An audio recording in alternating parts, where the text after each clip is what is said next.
Hi everyone, I'm Rachel Surls and I'm the Sustainable Food Systems Advisor for Los Angeles County for UC Cooperative Extension. And one of the things I do in my job is oversee the Master Gardeners. And our Master Gardeners in Los Angeles County have a very strong focus on teaching LA residents, especially low-income residents, how to grow their own food. So they've been involved for years in things like school and community gardens and teaching people out in the community.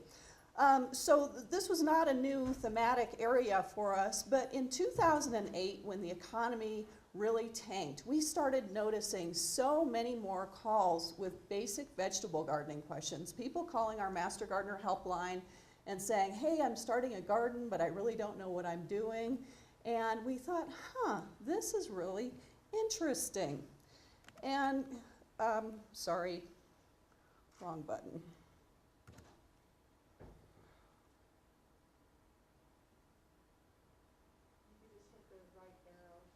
I did.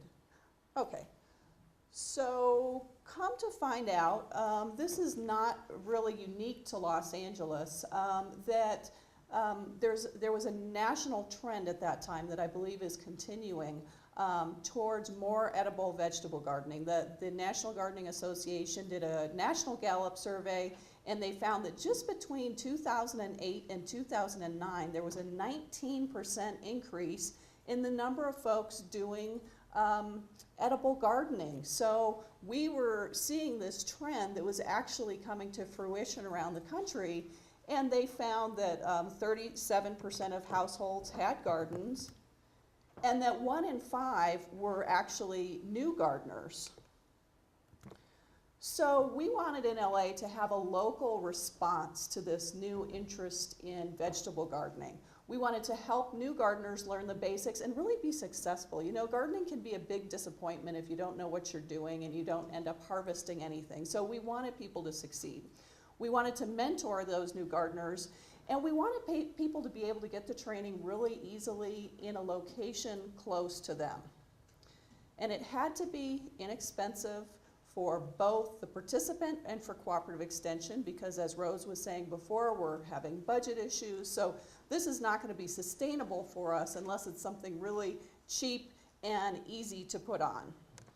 So we decided to develop something that we called the Grow LA Victory Garden Initiative. And why Victory Gardens? We decided that because we had an economic situation in Los Angeles County where 1 in 5 residents were on public assistance, that the notion of victory could be interpreted however people wanted it. It could be victory over food insecurity, victory over unemployment or underemployment. It was whatever people wanted it to be. But we wanted people to get that sense of empowerment when they gardened. So basically what we came up with is completely coordinated by Master Gardener volunteers. We provide some very light coordination. They go out into their communities if they decide to be a coordinator for this initiative. They find a location to have the class. Could be at a community garden, at a school, at a church, at a museum. And they handle the logistics. They set up a 4-session class. That's approximately 3 hours per session. It's very low cost, just to cover the cost of materials. It's offered at many locations around the county in lots of different communities, very diverse communities, and it's offered in spring and in fall. We have 2 cycles of it. And we started this in 2010. Oh my goodness, I just keep hitting the wrong button. I'm sorry about that. Okay, so basically it's a sustainable vegetable gardening initiative. We teach people the nuts and bolts of gardening. We really wanted to focus on beginners, and if you've ever gardened with kids or adults who have never gardened before, you know, don't be surprised if you hand them a packet of seeds, they dig a foot-deep hole and dump the whole packet of seeds in there. I mean, it happens. People have to be taught the very basics of how to prepare the soil, how to plant a seed, how to read a seed packet, the very basics of watering, how to manage pests sustainably, how to keep your water use low. We taught them some basics of composting, and we also taught them a lot about how to harvest the vegetables once they grew them. How do you know when to harvest them? How do you store them? Do you store them on your countertop or in your refrigerator? How long can you keep them? And how do you cook with that garden produce? A lot of people don't know how to cook anymore. So our volunteers would show really simple things like, how do you make a quick salad with your harvest? Or how do you steam or do a stir fry? And again, the volunteers handle the logistics, but we give them the tools. We give them things like flyers and press releases that they can customize to their community, and then they're in charge of going out and getting the participants. And then they lead the classes using our curriculum. And this is on your jump drive, but we have a basic vegetable gardening handbook for beginners. We have it in English, and we have it in Spanish, and it's downloadable on our website, and you'll also have it on your jump drive. And we had the volunteers use this curriculum and some outlines and lessons we provide, and we had them keep the classes very small, to 10 to 15, tops 20 people, so people can really get that hands-on coaching from the volunteer. And as I mentioned, a lot of volunteers include recipe demonstrations and a little bit of nutrition education, and participants really love this. They really soak this up. They have so many questions, and they share a lot of information in the group. And then if they participate in all 4 classes, they become certified UC Victory Gardeners, and people are so thrilled to get this certificate. They're so proud. It gives this great sense of completion. But yet the process is not complete, because now you've had 4 garden workshops, but you're still going to have a lot of questions. So our volunteers continue to meet with them in these informal Victory Garden circles, we call them, where they get peer mentoring through asking questions, bringing samples that they have questions about, sharing information with one another, and they've even done things like go to one another's home gardens and check them out. It's this wonderful way to keep people connected around gardening. We wanted to learn a little bit more about the participants, why they were gardening, and what happened when they took this class, so we did a pre- and post-test class questionnaire, and I can only share a few of the results today. But it was interesting that over half of the participants were beginning gardeners. Remember, in the National Gallup survey, I think 20% of respondents were beginning gardeners. We had more than half beginning gardeners. And some of the barriers to gardening, we said, well, why didn't you have a garden before? Knowledge was a big one.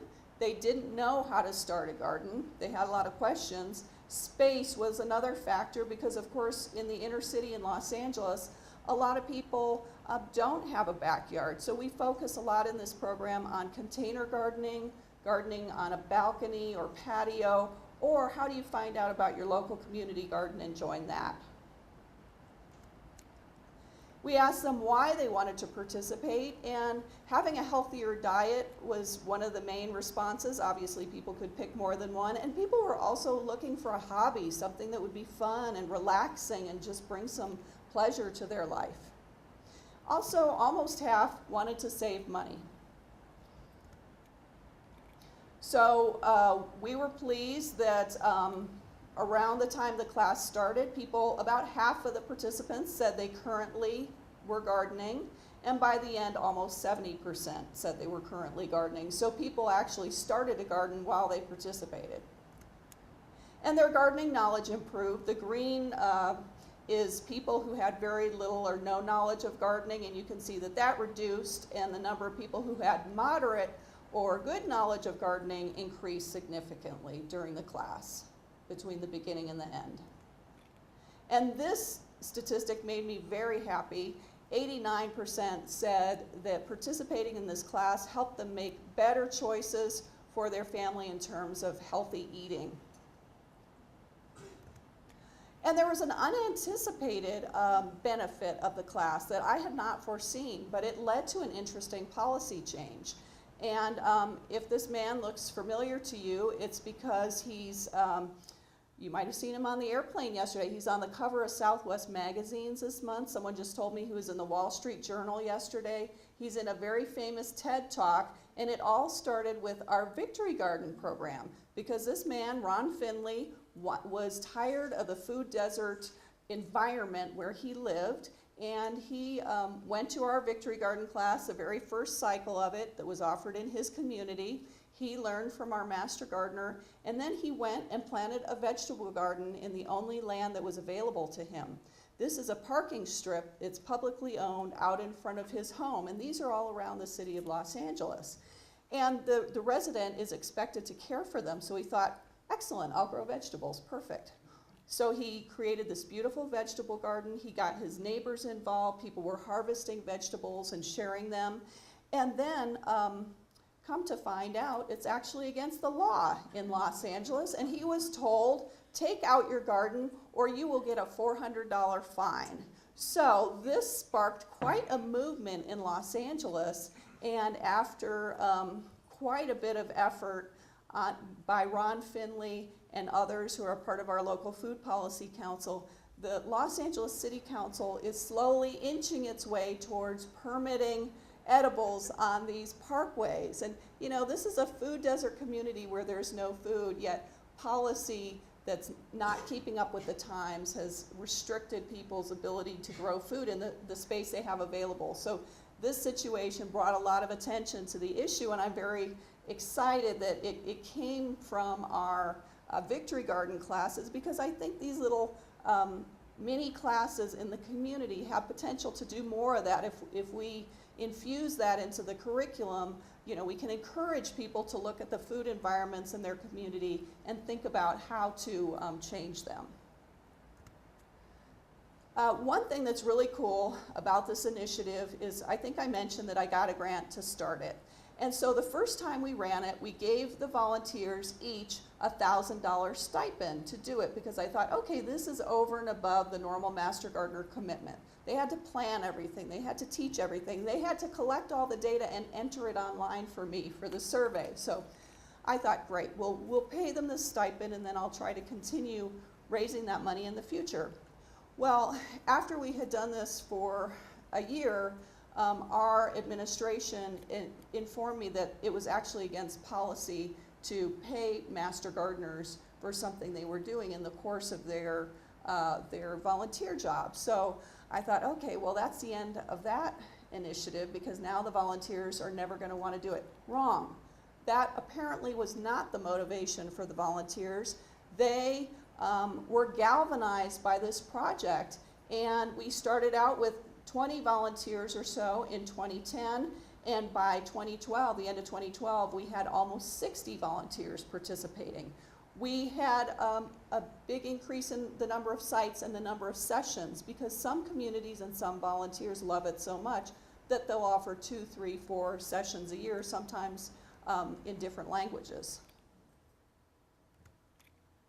So why does it appeal to volunteers? Because that's the sustainability, the organizational sustainability aspect of it, where we really rely on these volunteers. So I've asked them, and they said that the participants want this information so much, and they're so excited by learning how to garden and gaining these hands-on skills, that it just really gets the Master Gardeners excited. They love it. They feel like they're creating meaningful learning and change in their communities.